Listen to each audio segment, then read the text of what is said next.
Our early learning group program is specifically a program for children who are getting ready to go to preschool at age 3.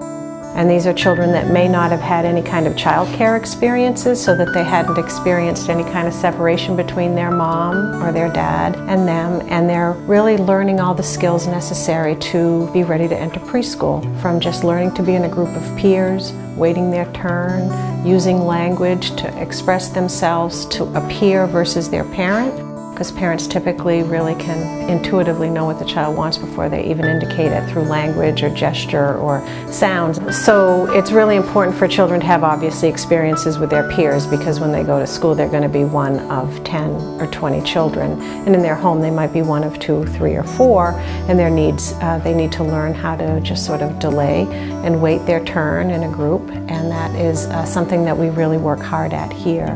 The socialization is really important for children to have an opportunity to be with one another, to understand that they aren't the only child in the room, and have an opportunity to really learn from one another. So our early learning group program, we have children who are identified with special needs, as well as children who are typically developing.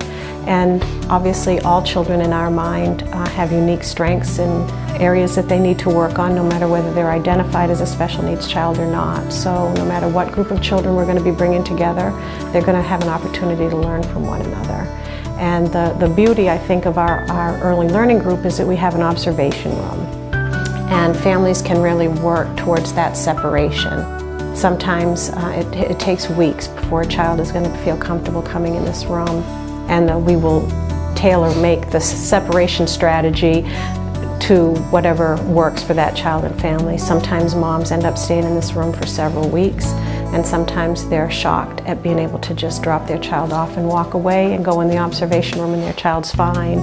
So there's this emotional situation with families. You know, they're excited that their child can function well with their peers, but they're also kind of sad when they see another child crying for their mother, and why isn't my child crying for me?